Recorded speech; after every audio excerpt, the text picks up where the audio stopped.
वृंदावन में प्रेमानंद महाराज दुनिया को बता रहे हैं जन्म और मृत्यु के रहस्य। लेकिन कहां हुआ था उनका जन्म? इस समय हम पहुंचे हैं कानपुर के उस गांव में जहां पर प्रेमानंद महाराज जी का जन्म हुआ। मेरे पीछे आप ये जो घर देख रहे हैं, इसी घर में प्रेमानंद महाराज जी का जन्म हुआ।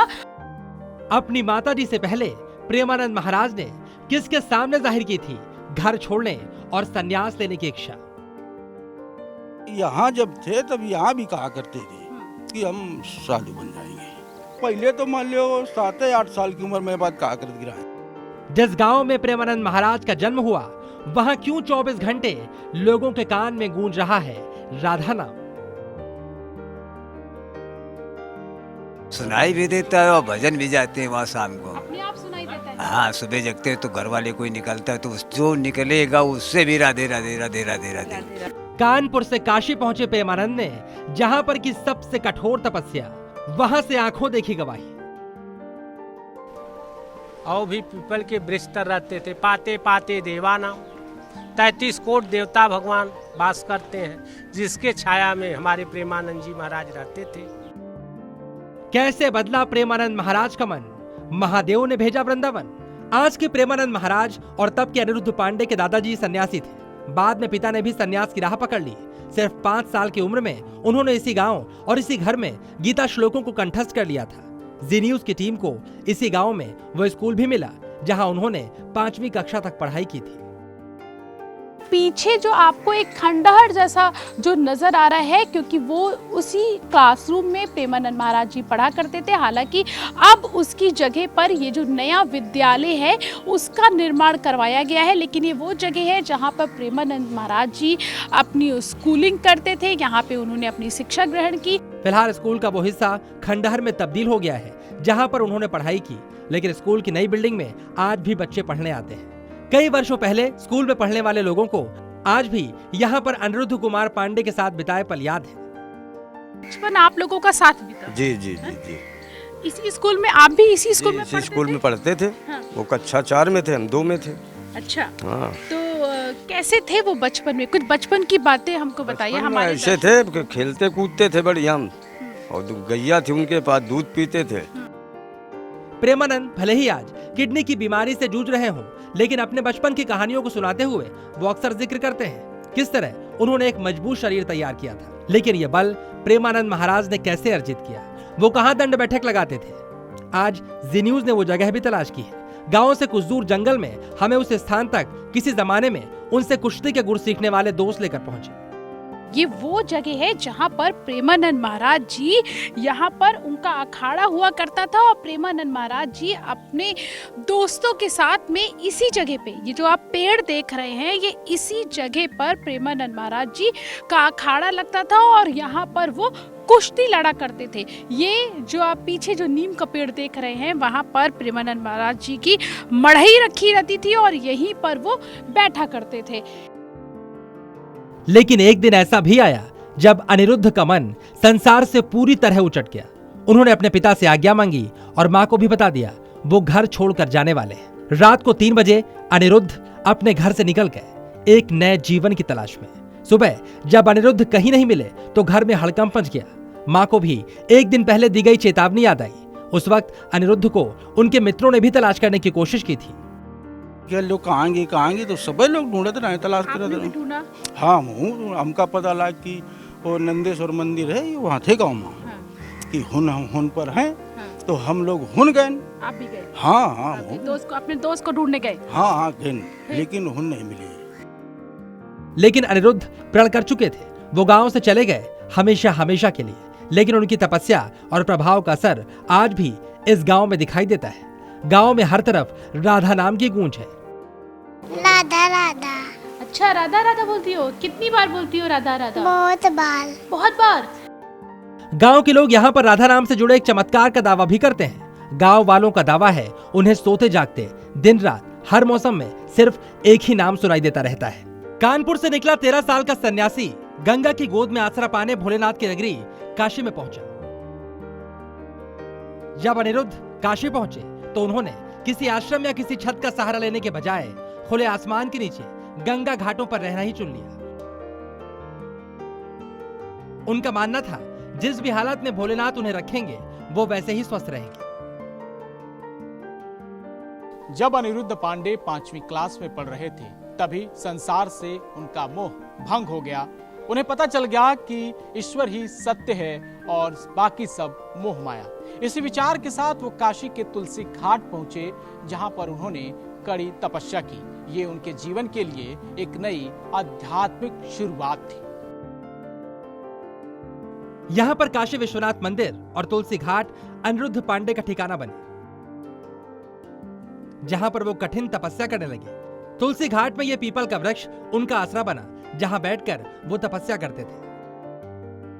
आज भी तुलसी घाट के पुरोहितों को अनिरुद्ध पांडे की तपस्या याद आती है। जो भी यहाँ आता है वो मोक्ष हो जाता है। यहाँ सिर्फ 3 साल या 12 साल या 9 साल में सबको मुक्ति प्रदान हो जाता है, उनको सब कुछ मिल जाता है। कहे शरणम मरणम तरणम गंगा स्नानम शिव पूजनम, ये 5 प्रकार की मुक्ति यहाँ पे काशी जी में दिया गया है। लेकिन कानपुर में अपना घर छोड़ने के बाद काशी का जीवन आसान नहीं था। गुरु के कहने पर उन्होंने प्रण लिया था वो काशी के घाट को छोड़कर कहीं नहीं जाएंगे। यहाँ भोजन नहीं मिला तो कई दिनों तक उनको भूखा भी रहना पड़ा। स्थानीय निवासी जिन्होंने प्रेमानंद महाराज के जीवन को बहुत करीब से देखा, उन्हें तो आज भी ये लगता है प्रेमानंद महाराज ने सिर्फ गंगा का पानी पीकर ही काशी में अपना वक्त गुजारा है। तो गंगा जल पीते ही रहे और कहीं ना किसी का वो तो कुछ अन्न नहीं लेते रहे, सिर्फ गंगा जल पीते रहे। और अपने कोई भक्त भी रहे तो गंगा जल पी के रूम में अपना जो है साधना में लीन रहे। काशी के सन्यासी और साधक आनंद स्वरूप ब्रह्मचारी वृंदावन आए तो एक जीवित प्रेरणा स्रोत बन गए।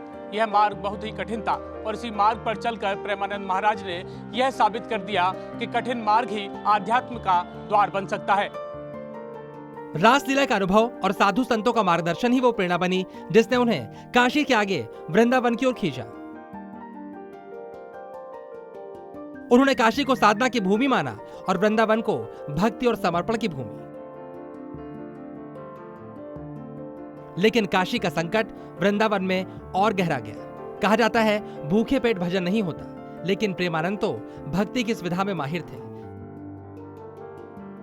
कुछ दिनों बाद यहां पर उनके ऊपर राधा रानी की कृपा हुई और एक ऐसा परिवार उनको मिला जिसने उनको भूखा नहीं सोने दिया।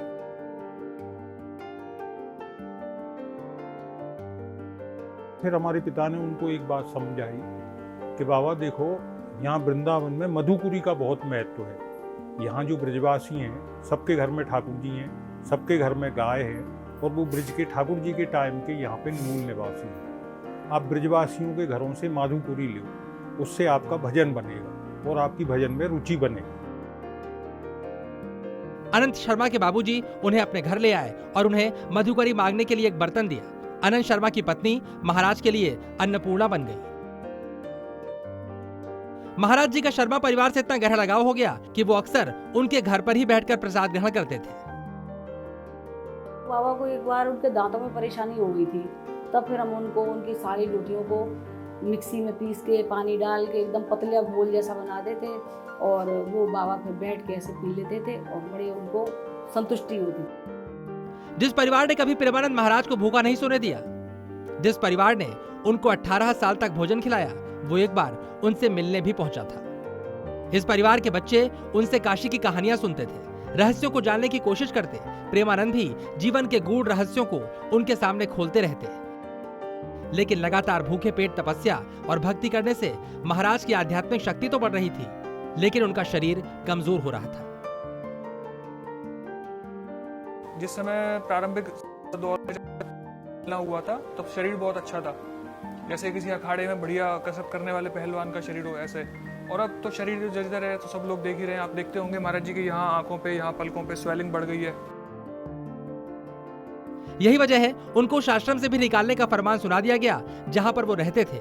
आश्रम वालों ने तकरीबन त्याग करने की बात कह दी थी। 15 दिन में जगह खाली करने का आदेश था। बीमारी, अस्वीकृति और अकेलेपन की इस घड़ी में प्रेमानंद ने पूर्ण शरणागति को अपनाया। विचार किया जो होगा प्रभु की इच्छा से होगा। यही मोड़ उनके जीवन को साधारण सन्यासी से असाधारण प्रेरणा बना गया। वृंदावन में राधा वल्लभ संप्रदाय में शरणागति मंत्र से उनको दीक्षा मिली और गुरु के रूप में गौरांग शरण जी महाराज का मार्गदर्शन मिला। उन्होंने ही उन्हें प्रेमानंद गोविंद शरण का नाम दिया और उनके सत्संग से प्रभावित होकर धीरे धीरे लाखों लोग उनके अनुयायी बन गए।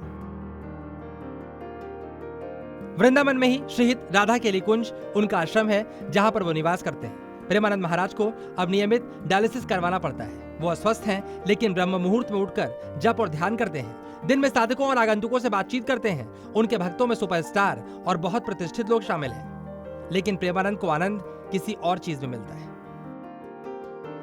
बाबा किसी से अपना परिचय बढ़ाना भी नहीं चाहते थे और बाबा ने एक बहुत अच्छी बात की थी।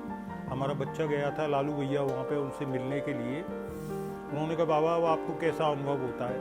बोले बच्चा ये सब बंद हो जाए तो हमको बहुत अच्छा लगता है। बाबा को कोई पब्लिसिटी नहीं चाहिए, वो तो खाली वो कहते हैं मैंने समाज से जो लिया है मैं उसे समाज को वापस लौटाना चाहता हूँ। जो कुछ प्रेमानंद को समाज से मिला वो उसे वापस कर रहे हैं। शरीर बहुत साथ नहीं देता, लेकिन पूरी ऊर्जा के साथ ये आध्यात्मिक यात्रा जारी है।